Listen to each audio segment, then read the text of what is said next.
de Provérbios ele foi escrito por Salomão, filho de Davi.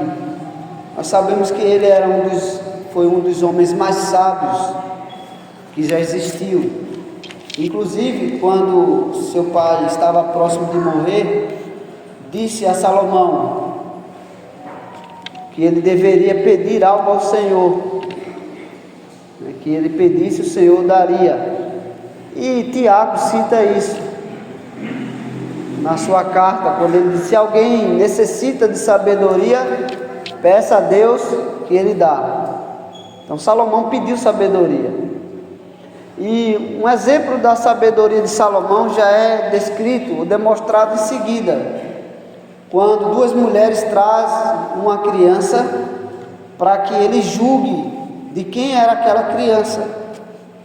E elas tinham dormido juntas e uma dormiu por cima da criança e uma criança morreu. E aí sobrou uma criança. E elas foram perante o rei, que era quem julgava as causas do povo, para que ele dissesse de quem era a criança. Fosse hoje, pediria-se um exame de DNA, estava resolvido o problema, né? Olhasse para a cara da criança, para o rosto da criança, a fisionomia, com que ele parece. Mas tem crianças que não parecem muito com a mãe, parecem com o pai. Tem criança que tem a aparência dos dois, né? Tem um jeito de um jeito do outro. Thomas tem, às vezes, o jeito, a simpatia da mãe. Eu já sou um pouquinho mais invocado, né? Tomara que ele fique quando crescer. Mas ele é mais simpático, como a mãe. E tem algumas características dela. Ele não esquece o aniversário de ninguém e sempre quer ir levar presente. Ela lembrava todas as datas. E ele é muito simpático, ele é sorridente, igual a mãe. Eu sou mais sorridente com as pessoas mais próximas. Aqui nessa região eu tenho sido até um pouco mais simpático do que eu era antes, né? Imagine o xarope que era esse baixinho, né? A gente na nossa região parece que é meio texano, né? O Nordeste é meio Texas brasileiro, né? Até esses dias conversando com o Josias, tem um hábito, os irmãos têm o hábito de abraçar, né? A gente abraça, mas não é tanto. Até quando aperta a mão, Josias disse assim: o senhor aperta a mão assim, né? Parece que, mas é o jeitão da gente mesmo, né? E lá tem uma cidade chamada São Bento do Una, que quando você vai lá no interior, no Agreste, e parece que você está chegando no Texas mesmo, né? Ele tem cultura de andar em cavalo, não que seja atrasado, mas as pessoas têm o hábito é uma região também de muito agronegócio, né? Então, nós vemos que o livro de Provérbios foi escrito por Salomão e vemos a sabedoria dele exposta aqui, quando ele foi julgar, né, a questão das duas mulheres. E as características dela não revelavam quem de fato ele era. O menino não parecia nem com o pai, nem com a mãe, ou não parecia com a mãe, no caso. E aí, como foi que ele julgou a situação? Os irmãos lembram? Eles pegam uma espada, que eu vou partir o menino no meio e dar metade para cada uma. Será que ele fez isso por maldade? Uma disse assim: tudo bem. A outra disse: não.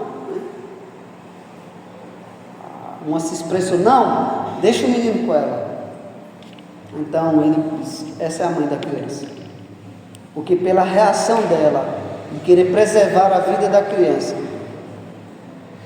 ele, pela sabedoria dele, ele conseguiu julgar aquela questão. E esse texto está logo em seguida a oração que ele pede sabedoria ao Senhor.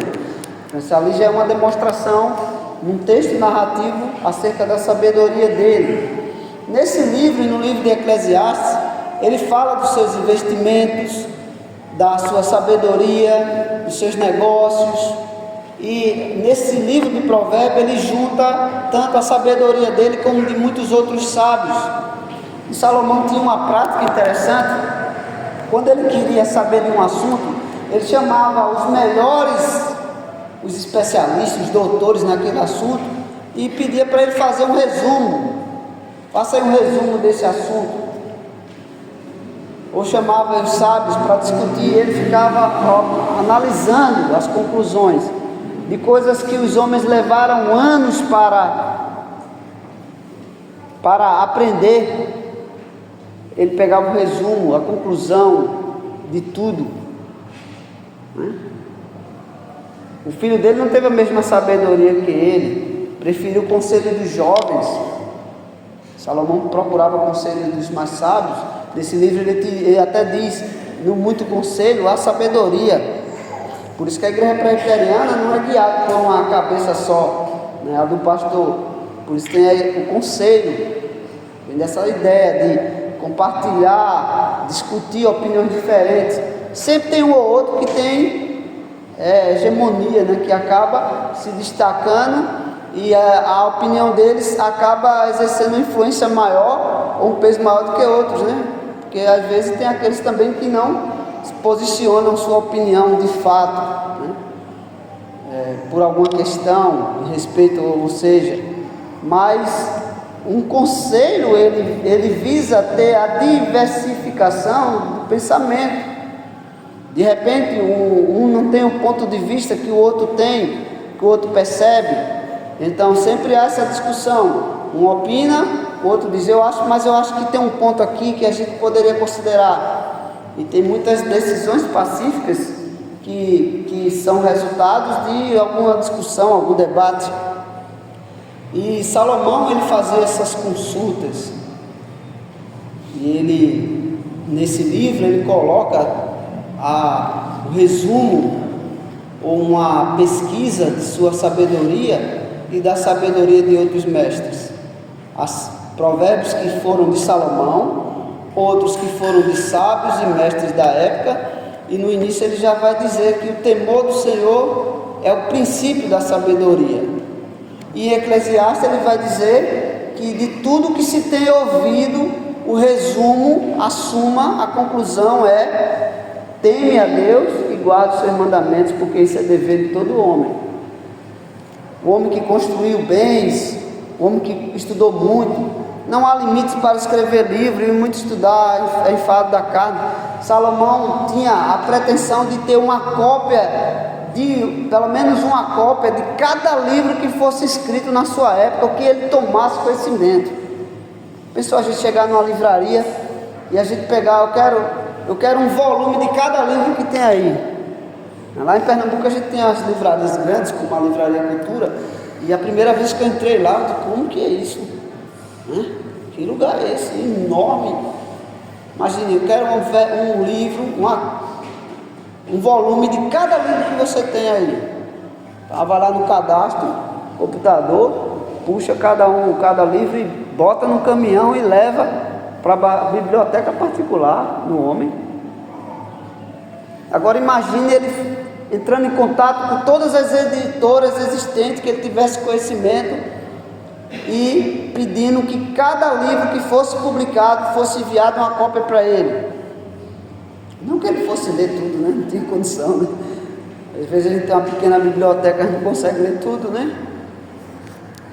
E ele escreveu estes livros com um resumo de sua sabedoria. O propósito desse livro é dar sabedoria aos jovens, mas também os sábios crescerem ainda mais no conhecimento. Tem gente que pensa que não precisa aprender mais não, já chegou no limite do conhecimento, que ele não precisa sentar mais para ouvir ninguém, né? Ele já tem estoque suficiente no seu tanque, que ele não precisa mais sentar para aprender nem ouvir ninguém, e assim despreza o conhecimento. E ele diz lá: o sábio cresça ainda mais, né?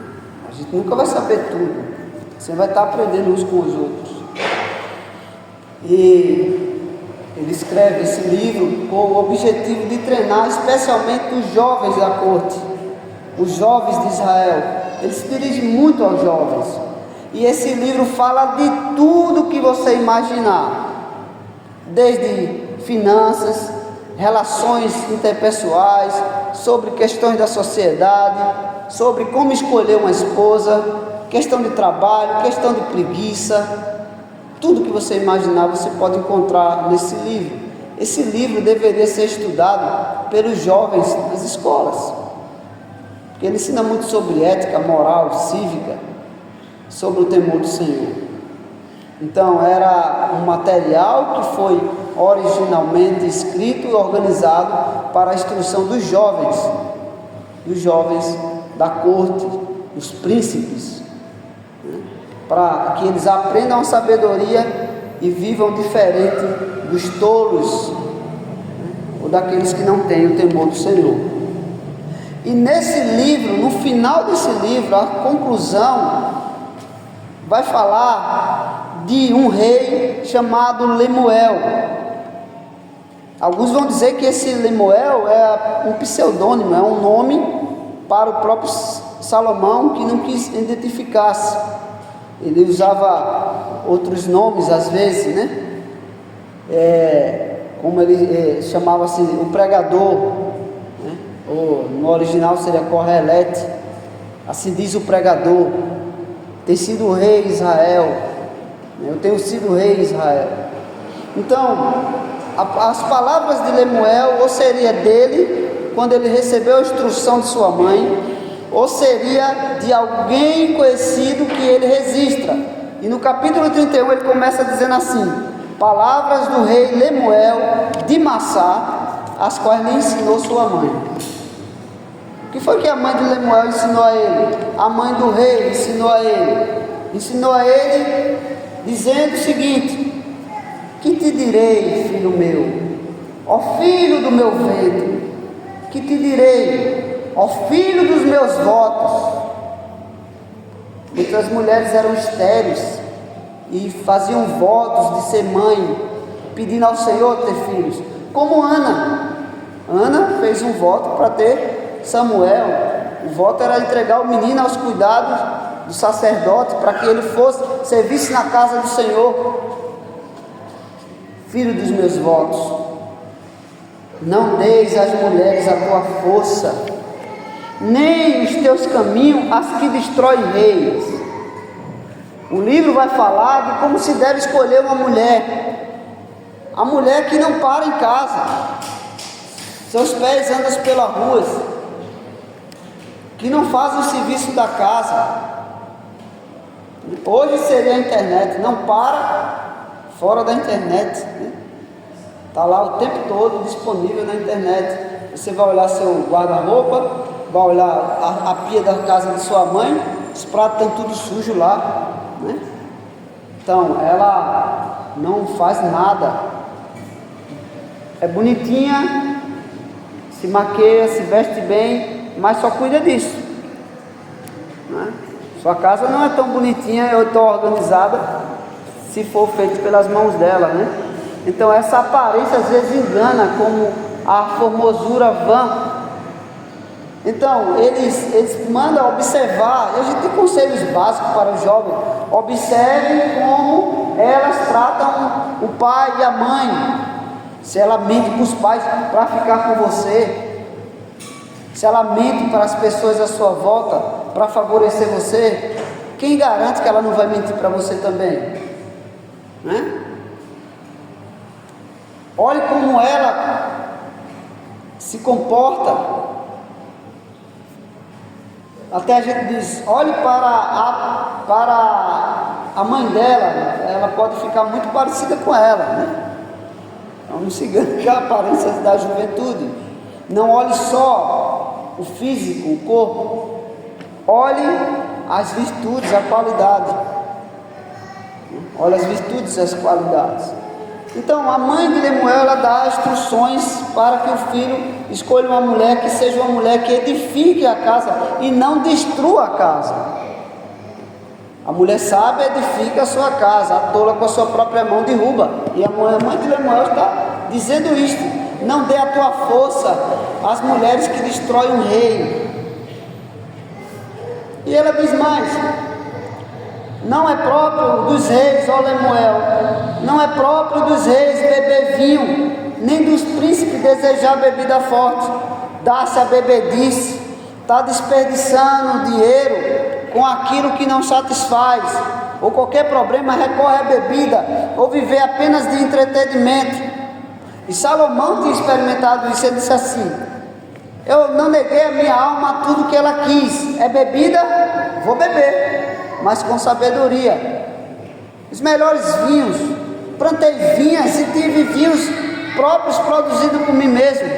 É conquistar as coisas, plantei pomares. É música, é mulheres, tive muitas. O que é que satisfaz o coração do homem? No livro de Eclesiastes ele vai pensar: é a sabedoria, é o conhecimento. Mas eu vi que morre o tolo e também o sábio. No final, não é a sabedoria pela sabedoria. E ele pensa sobre a bebida. Ele não negou a sua alma, os prazeres, mas se guiando pela sabedoria. Mas veja o que ele diz: não é próprio, a mãe do rei Lemuel disse, não é próprio do rei beber, se dar bebida. E muitas vezes as relações eram regadas a banquetes. Então davam um banquete, vamos fazer um jantar e vamos fazer alguns acordos. E lá nesses jantares dos reis se davam os melhores banquetes, serviam-se os melhores vinhos, as melhores comidas, e às vezes de forma estratégica, porque quando a pessoa tivesse tocado pelo vinho, poderia não raciocinar direito e nem concordar as coisas direito. De repente ficava alegre demais pelo vinho e faziam acordos que não eram sábios.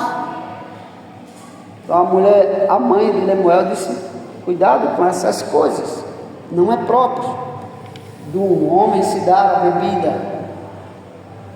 Mas ele diz: dá bebida forte aos que perecem, e vinho aos amargurados de espírito.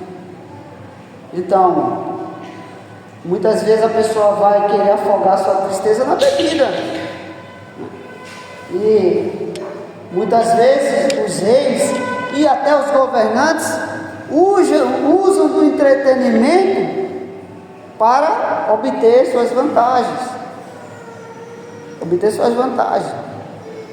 A nação passando dificuldade, toma investimento em shows, no carnaval e entretenimentos, né?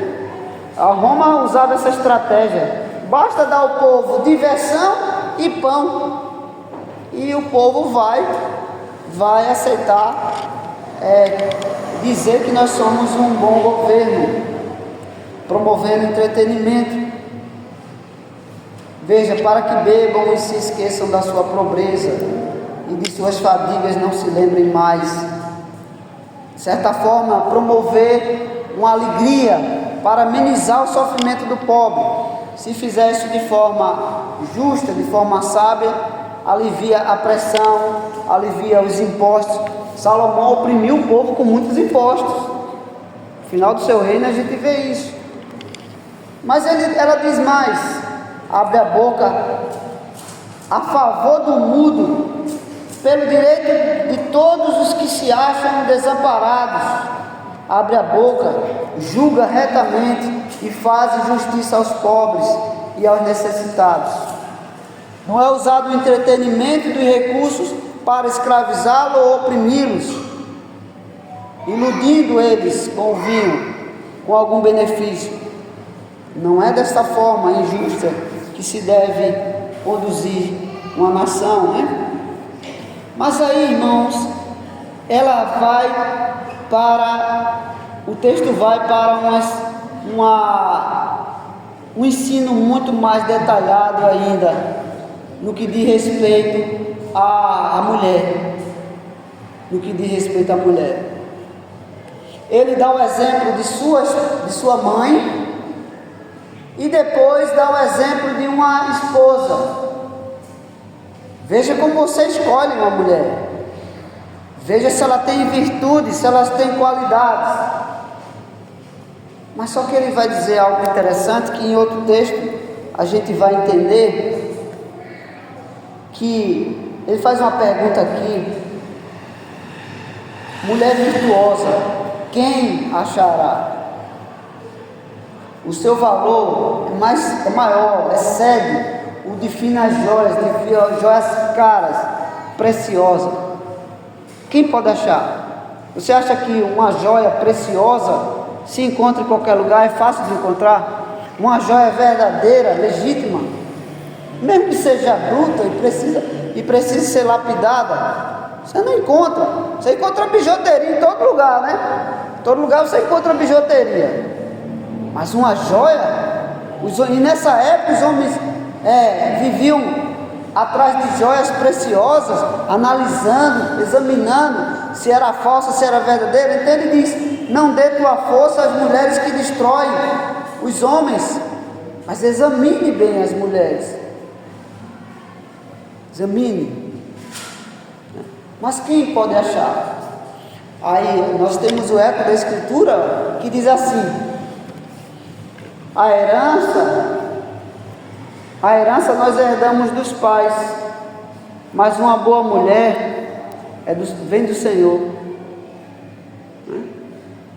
E outro versículo que diz: quem acha uma esposa, acha um bem e encontrou benevolência do Senhor.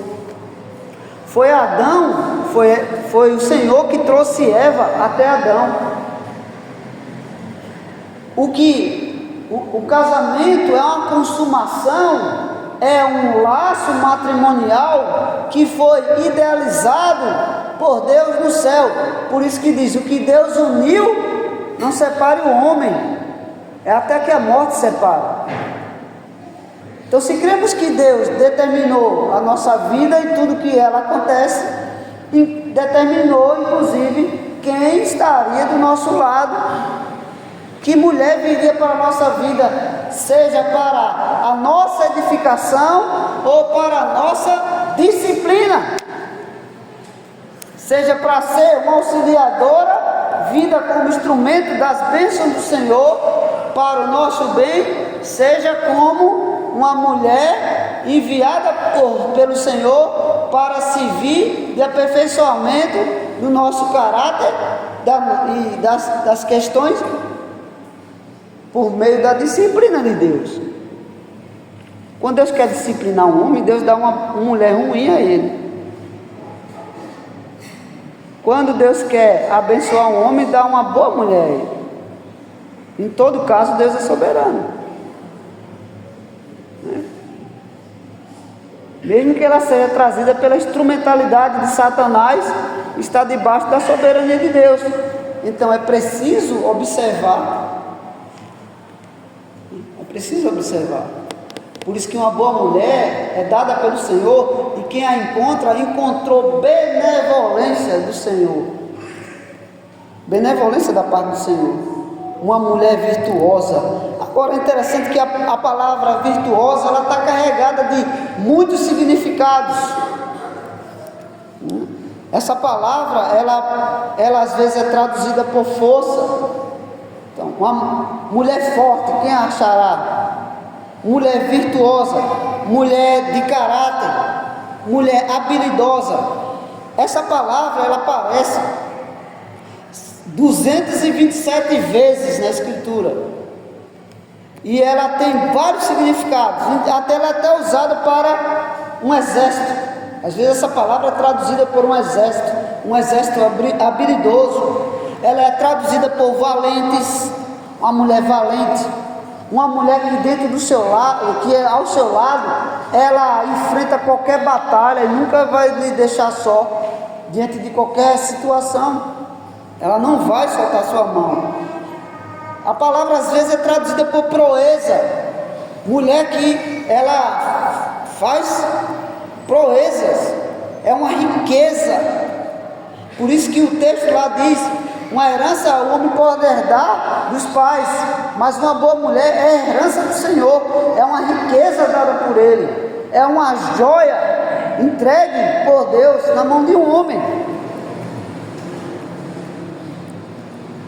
É uma mulher valente. A palavra é usada em vários sentidos.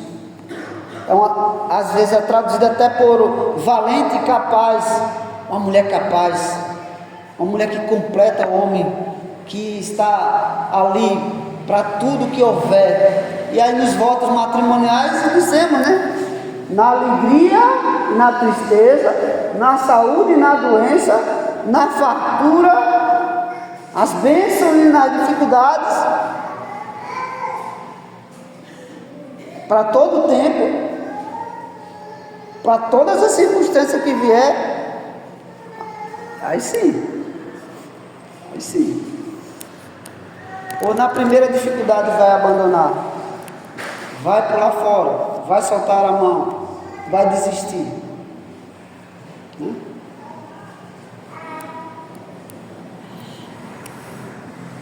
O seu valor excede,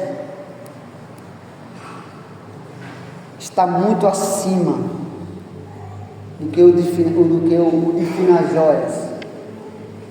O de finas joias. Ele diz mais: o coração do seu marido confia nela. O coração do seu marido confia nela. É uma mulher de caráter. É uma mulher em que o homem está seguro. Não é como a mulher que ele menciona em Provérbios, que o marido foi embora viajar e ela saiu pela esquina procurando um jovem e ele viu da janela de sua casa um jovem imprudente que se foi ao encontro daquela mulher e ele escutou quando ela disse assim: olha, já perfumei a cama, já arrumei tudo, meu marido saiu e vai demorar a voltar. Eu sei porque ele levou um saquetel de ouro, um saquetel de moeda, então ele foi para longe, ele levou dinheiro para negociar e ele vai demorar a voltar. Vamos, nos deleitemos de prazeres. A mulher adúltera, já essa aqui, o coração do seu marido confia nela, ele pode ter a segurança de que ela não irá traí-lo. Que dirá hoje, né, irmãos, com o uso indevido da internet, né? Que dirá hoje, né? Então, imagine naquele contexto. Então, o coração do homem confia nela, ele pode ir embora despreocupado que a mulher dele não vai dar cabimento nem ousadia para qualquer um que se aproxime dela. O coração dele confia nela. E não haverá falta de ganho.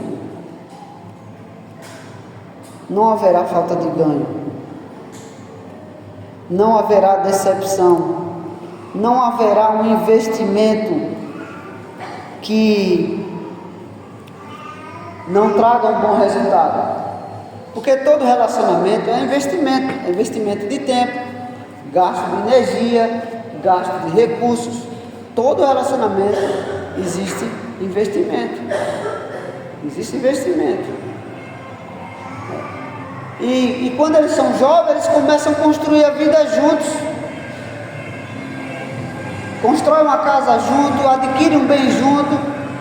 E muitas vezes, quando não dá certo o relacionamento, tudo que foi construído vira motivo de discussão, de brigas judiciais e muitas vezes leva tudo embora. E todo o investimento que ele fez não teve o resultado esperado. Mas o casal, eles vão investindo junto. Eclesiastes vai dizer isso, Salomão diz isso: melhor serem dois do que um, porque eles têm melhor paga do seu trabalho. Eles constroem a vida juntos. É uma parceria, exige confiança. A pessoa que está no seu lado, seja homem, seja mulher, vamos construir a vida juntos, vamos enfrentar tudo e procurar superar as dificuldades que vier. E essa mulher é interessante, ela lhe faz bem e não mal, todos os dias da sua vida. Busca a lã e linho, e de bom grado trabalha com as mãos. Veja que ele vai dizer mais adiante, ela busca a lã e o linho, e de bom grado trabalha com as suas mãos. Mais adiante ela vai dizer que ela não teme o frio. Versículo 21 ela diz, versículo 19 diz também, estende as mãos ao fuso, mãos que pegam na roca. O que é um fuso e o que é uma roca, né? Um fuso era tipo uma roda e a roca era tipo uma vara. Então, não sei se vocês já viram um equipamento de fazer tecido, né, antigos, né? Era uma roda grande e uma vara que ela ia rodando o fio e encaixando a vara assim. Depois se inventaram uma coisa mais moderna, que também tinha roda e tinha também uma varinha, um furinho chamado de agulha, né? A máquina de costurar. E quem de nós aqui que passou dos 30 ou 40, dos 30 não, passou dos 40, nunca viu uma máquina de costurar, né? Então as irmãs aqui que trabalham com costura, né? E a gente tinha, nossas avós tinham, né? Tinha lá, Emitácio? Mas, Claudete, tinha lá alguma máquina de costurar? Quem mais? Levanta a mão aí que tem uma máquina de costurar em casa, já viu? A avó mesmo tem. Olha, poucas pessoas, tá vendo? Né? É uma rodinha pequenininha, né? E uma varinha pequenininha que na verdade é uma agulha que onde passa a linha, então vai girando e vai com a linha. Então a mulher, ela ia colher a lã, certamente ela acompanhava a plantação do algodão, ia colher o algodão ou tirar a lã do animal, trazia em casa, esticava os fiozinhos e montava o tecido. Ela fazia isso, e ela fazia isso com uma dedicação, que no versículo 21 diz, no tocante à sua casa, não teme a neve, não teme o inverno, né? Como no sul aqui, inverno é muito tempo, né? Não teme o inverno, precisa de casaco, não teme, pois todos andam vestidos de lã escarlate, de uma lã cara, elegante, toda a sua casa é elegante, faz para si cobertas, veste de linho fino e de púrpura, veste-se de linho fino e de púrpura. Não sei quantos na juventude, na infância, presenciou, hoje aí tem caro, né? Presenciou coxas de retalho, mesas, lençóis de retalhos, né? Hoje é muito chique, né? E caro, né? Roupa remendada, aí a calça rasgava embaixo, no fundo tinha que ter um remendo, né? Ou no bolso, ou na perna. O remendo às vezes era de um tecido novo ou tecido de outra cor, e a nossa mãe, a nossa avó, ela costurava ali, ó, o remendinho, fazia o embanhado da calça, né? Calça era grande, ganhou dos outros, diminuía, cortava, ajeitava, ficava bonitinho, ou comprava um pedaço de tecido, 1 metro, não sei o que de tecido, quantos metros dá, né? A Leite sabe aí, olha para a pessoa, já sabe quantos metros de tecido dá para fazer uma camisa, uma calça.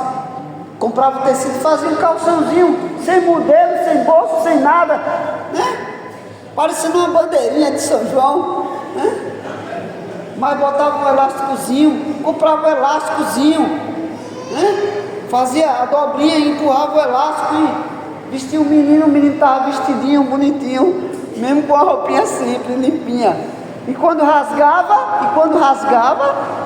remendava, até com tecido de outra cor, né? Por isso vem aquelas figuras, o jovem que nunca viu, procura na internet lá, as figuras dos matutos para você ver. Tem que ter camisa e calça remendada, senão não é no interior de fato, né? Mas era assim que se funcionava. Hoje a roupa ficou um pouquinho bufenta, troca, vai ali na loja e compra outra. Tudo é mais barato. Antigamente um pedaço de tecido era algo muito caro. Tinha roupa que era o salário equivalente a um ano. Até a roupa de um escravo era equivalente ao salário de meses de trabalho.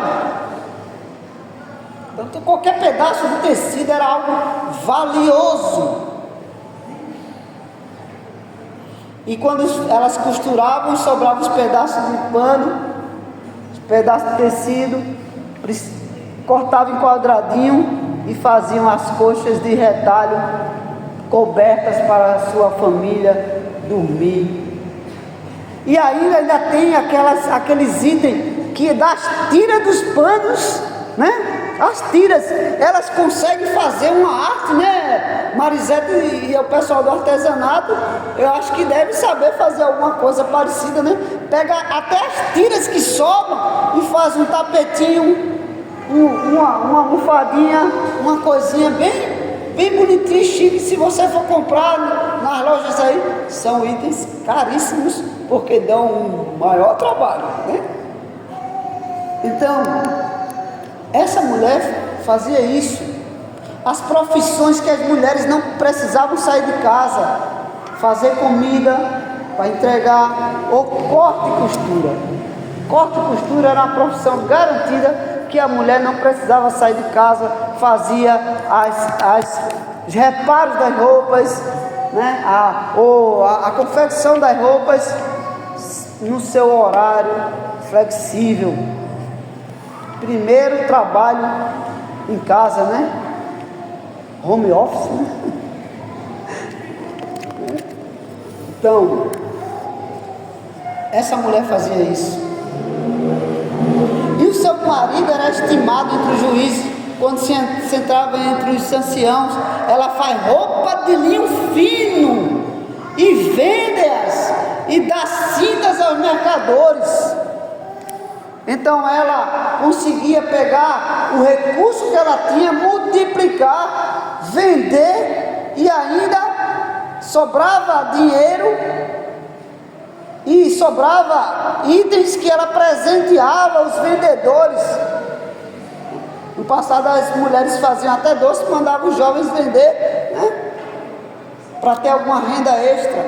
Essa mulher é extremamente esforçada. Mas não é apenas a aparência das vestes. O versículo 25 diz que ela se veste de força e dignidade. A força e a dignidade são os seus vestidos. E quanto ao dia de amanhã, não tem preocupações. Que é uma mulher que sempre tem uma reserva de emergência para a sua família. Ela não gasta tudo que ganha. Ela não estraga o suor do rosto do seu marido. Inclusive ela é econômica de tal maneira que ela guarda dinheiro. Quando tem uma boa quantidade, ela vai, investiga um campo e compra, adquire e planta uma vinha. Então veja que ela tem várias fontes de renda. Ela não apenas depende do marido, mas ela também não sai para trabalhar fora.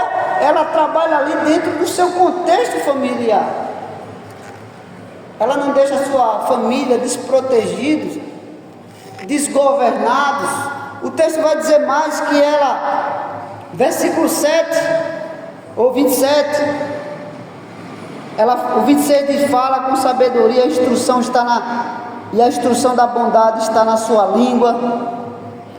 Versículo 27 diz: atende ao bom andamento da casa e não come o pão da preguiça.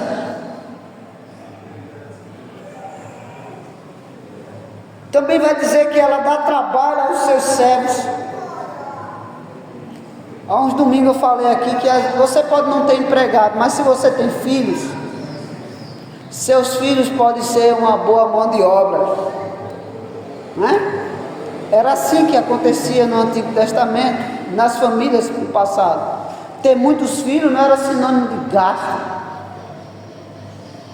e de preocupação. Você ter muitos filhos era sinal, era sinônimo de muita mão de obra.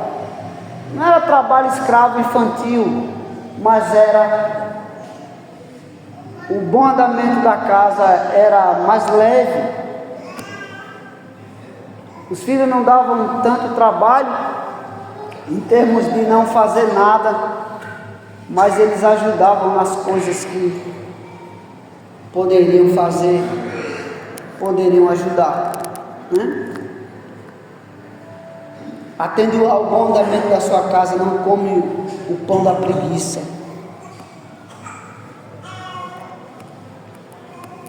Mas irmãos, voltando mais um pouquinho ao texto,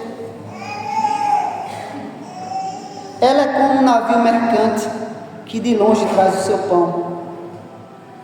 Não que ela vá longe, mas ela faz coisas que ela consegue trazer recursos para a sua casa. É ainda noite e já se levanta e dá mantimento à sua casa e à tarefa às suas servas. Ela acorda cedo e ela distribui a atividade para cada um. Tem famílias que têm rotina, né? E tem lá, tal dia é tal alimento, tal dia é fulano que vai lavar os pratos e fulano vai lavar a casa, no outro dia inverte, né? Então, dá tarefa. Então, o dia de fazer o quê? Quem vai fazer o quê? Quando vai fazer? Que hora? Não deixa os filhos acordar a hora que quer, dormir a hora que quer e ficar o dia todo sem fazer nada. Mas tem lá os horários, as atividades, a responsabilidade de cada um, no bom proveito da família. Examina uma propriedade e adquira, planta uma vinha com a renda do seu trabalho, cinge os lombos de força, se veste de força e fortalece os braços. Ela percebe que o seu ganho é bom, ela examina, ela tem estratégia, tem sabedoria. A sua lâmpada não se apaga de noite. Não tem nem necessidade de estar economizando, né, o azeite. A casa pode até ficar iluminada à noite, que a reserva não vai faltar devido à sua boa administração daquele lar. É como as virgens prudentes, né? Não deixavam faltar o azeite. As nécias deixavam.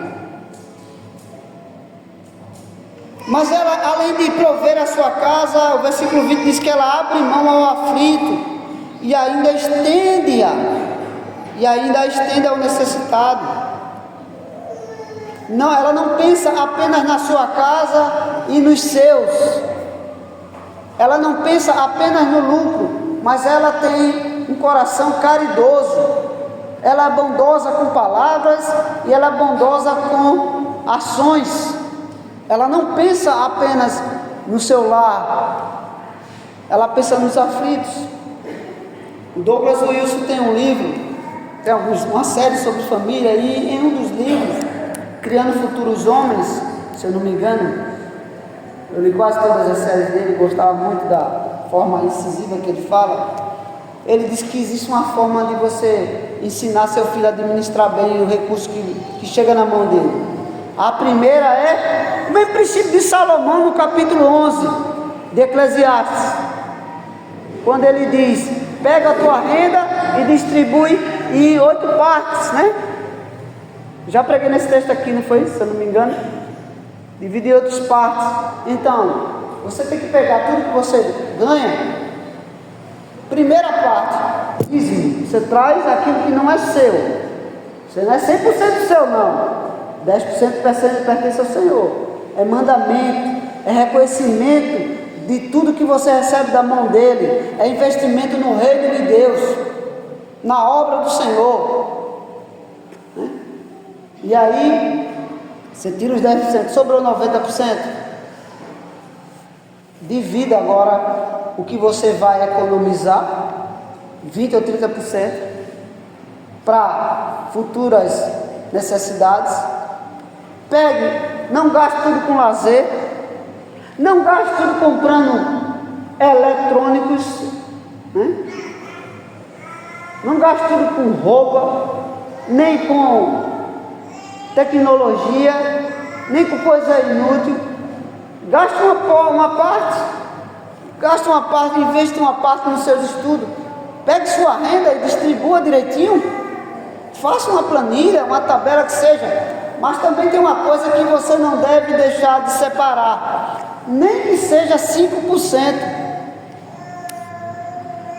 para atender aos necessitados. Se alguém vir pedir a você alguma ajuda, não deve fechar a mão ao necessitado. Então, separe um valor. Eu conheço pessoas que elas têm o hábito de elas tiram o dízimo e tiram um valor para ajudar alguém que tiver alguma necessidade e que ele conheça, que ali aparecer. Eles separam. E às vezes eles juntam 2, 3 meses para fazer uma boa ação a alguém. Isso é justo, isso é correto, isso é bom, isso é agradável aos olhos de Deus. Você pensar naquele que não tem nada e separar um pouquinho que seja para eles, né? Caso haja necessidade. Essa mulher fazia isto.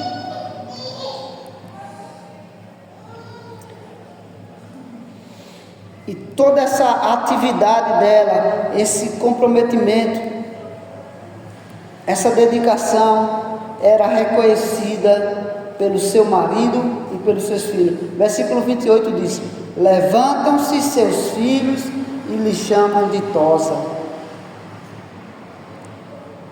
Levantam-se seus filhos e lhe chamam ditosa. Reconhecem que ela é uma mulher feliz, que ela é uma mulher virtuosa, que ela é uma mulher exemplar.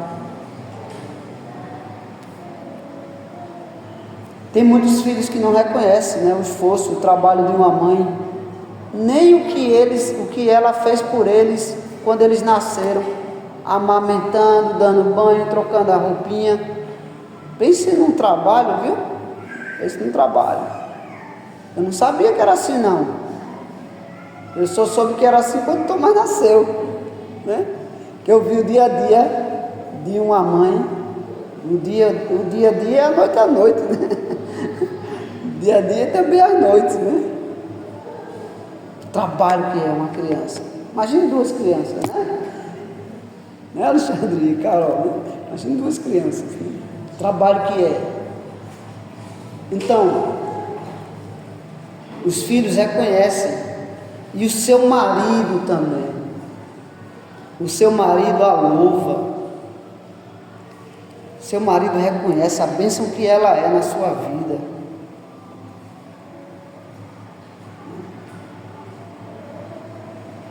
O seu marido a louva significa que o seu marido elogia ela. Elogia ela. Você elogia sua mulher? Ou você só elogiava quando queria casar, né? Você reconhece o esforço dela, o trabalho dela? Ou você só reconhece da sua mãe, né? Porque às vezes as nossas mulheres, elas suportam mais coisas do que as mães suportaram até, né? Porque muitas vezes a pessoa não é mal criada com a mãe, mas é mal criada com a esposa, né?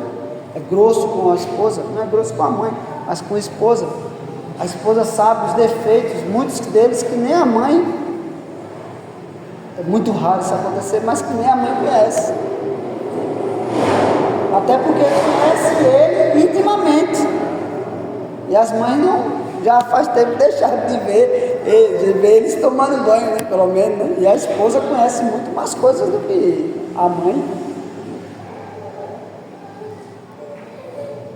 O seu marido a louva, elogia, reconhece a força, a dedicação, o trabalho dela, o cansaço dela. Veja só, irmãos, fica uma semana sozinho em casa, dê uma semana de férias da sua mulher para visitar um parente ou para algum lugar e passa uma semana sozinho para você ver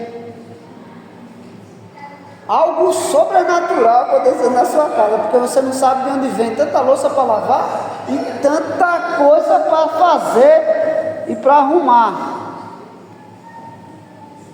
né? Parece que todo dia tem um caminhão de poeira, né? A poeira brota do azulejo, né? Da cerâmica, né? Ela não vem nem de fora só, parece que ela brota do chão, da cerâmica. Nunca vi isso, né? De onde vem esse pó aqui, né?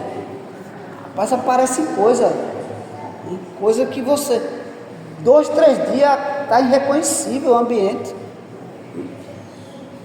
Comece a lavar os pratos. Não precisa nem mandar a mulher passear. Comece você todo dia, ou tire um dia só. Olha, hoje eu vou te dar folga. Hoje quem vai lavar os pratos de manhã, de tarde e de noite sou eu. Para você ver a loucura. Como que tem 2 pessoas numa casa e de onde vem esses pratos todos sujos, né? Agora imagine isso, irmão. Lavar prato, primeiro, faz o café da manhã. Ela acorda cedo, faz o café da manhã. Lava os pratos. Faz a comida, suja os pratos de novo, lava de novo, faz a comida, lava os pratos de novo, suja de novo, né? Só de comida já tem esse trabalho todo, né? Fazer a comida, lavar as panelas, lavar os pratos. Café da manhã, faz a comida, lava as panelas, lava o prato. Almoço, faz a comida, lava as panelas e os pratos. Jantar, veja só. Agora isso elas fazem.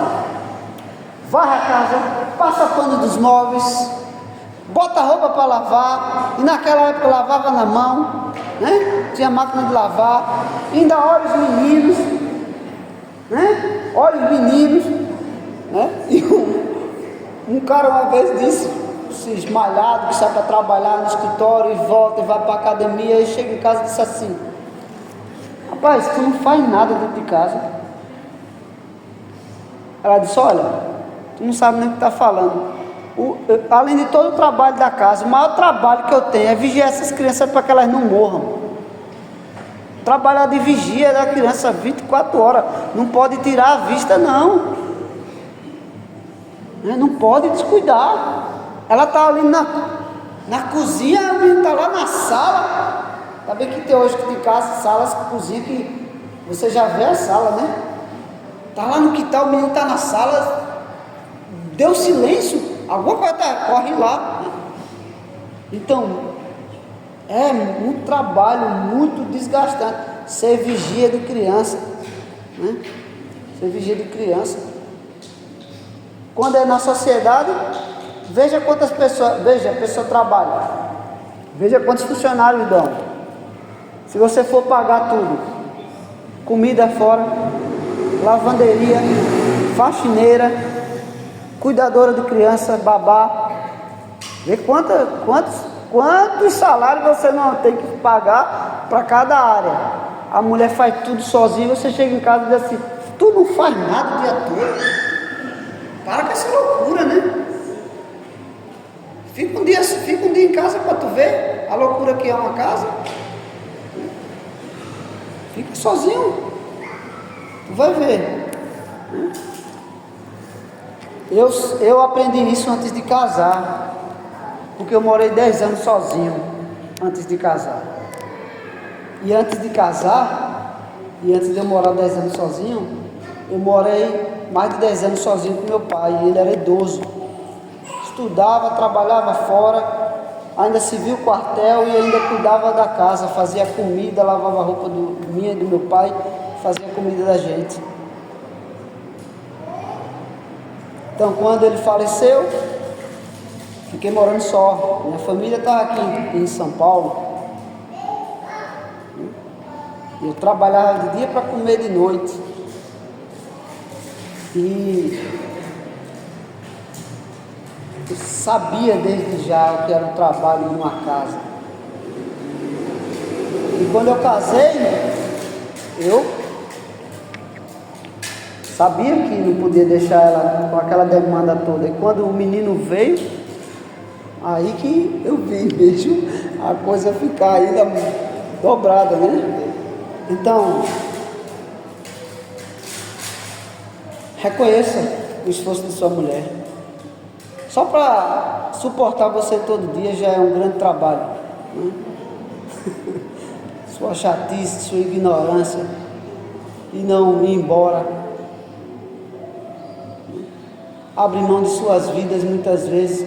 E que covardia é de um homem aproveitar a mulher da sua mocidade. Ah, ela é bonitinha, novinha, me apaixonei por ela. Depois que ficou um pouquinho, passou um tempo, não me agrada mais, manda embora. É assim, é? Sim.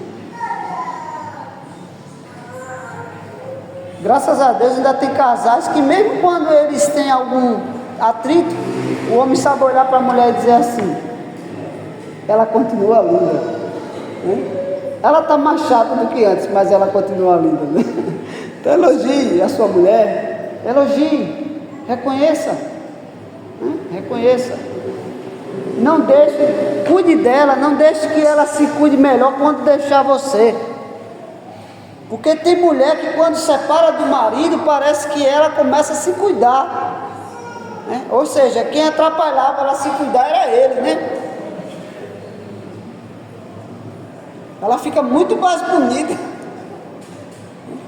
Talvez porque queira encantar outros homens, ou porque realmente agora tem tempo e motivação para se cuidar. Elogie sua mulher, invista naquela joia preciosa que Deus colocou na sua mão. Um dia você vai prestar conta a Deus pela vida dela, e como você cuidou da filha de Deus. E aí ele louva ela, diz assim: ó, muitas mulheres procedem virtuosamente. Tem muitas mulheres bonitas, tem muitas mulheres dedicadas, tem muitas mulheres justas, corretas, esforçadas, trabalhadoras, mas você a todas elas sobrepujas. Às vezes é estranho quando você diz assim: você é a melhor esposa do mundo, né? Você é a melhor mãe do mundo. Parece pretensão, né? Mas de fato deve ser assim que deve ser visto nossas mulheres, nossas mães, nossos pais, nossos filhos. Eu digo para tomar sempre, né? Porque essas virtudes têm que ser reconhecidas.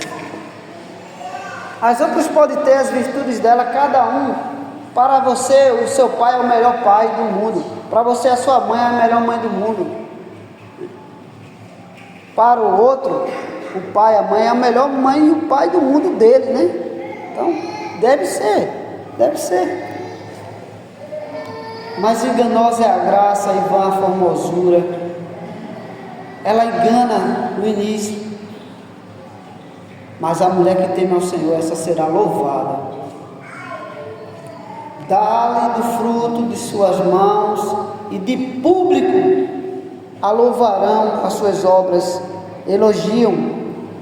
Ela recebe o elogio dos filhos, ela recebe o elogio do marido, e ela recebe o elogio de todas as pessoas que convivem com ela, porque reconhecem nela virtudes, bondades, palavras que instruem, que animam, né? Ver as ações dela, não só as palavras, acudindo no necessitado, aplicada, dedicada, incansável. Quando a gente olha para as mulheres, a gente não sabe como ela consegue dar conta de tanta coisa, né? A gente não sabe, é uma coisa sobrenatural mesmo. Como que uma mulher consegue, muitas vezes, abandonada pelo marido, pelo irresponsável, negligente no cuidado da esposa e dos filhos, consegue dar conta de 2, 3 filhos, trabalhar fora, cuidar da casa, porque o irresponsável deixou ela. E a gente que é homem, para tomar conta de uma coisa simples sozinha, é muito trabalhoso, né? É muito trabalhoso e atrapalha, né? De manhã você viu, as irmãs pegaram a lembrança tudo direitinho, tudo bonitinho. Aí eu peguei a minha, derrubei no chão, né? Por ali você já vê a capacidade de um pai quando ele vai fazer a função da mãe, é meio atrapalhada, meio atrapalhado. Para levar no médico, a pasta cheia de coisa. A mãe de Thomas era bem organizada, as datas, as coisas. Tanto que eu pegava o salário e colocava na mão dela assim, ó. Veja aí, o que é que precisa pagar, que eu vou lá pagar. Você só basta dizer quais são as prioridades. Ela fazia a lista de compra, né? E era muita coisa, né? Muita coisa. Ela anotava até os meus sermões e onde eu pregava. Então, Deus deu ao homem uma auxiliadora, algo muito valioso que o homem não deve deixar de reconhecer. Né? De reconhecer. As mães e as esposas. As mães, as avós, as filhas de Deus, elas eram louvadas, reconheciam-se a sua dignidade, o seu valor, a sua importância. Que venhamos, de fato, valorizar as bênçãos que Deus coloca em nossas mãos. Que Ele nos dê a sua graça a todos nós e a nossas famílias. Em Cristo Jesus. Amém.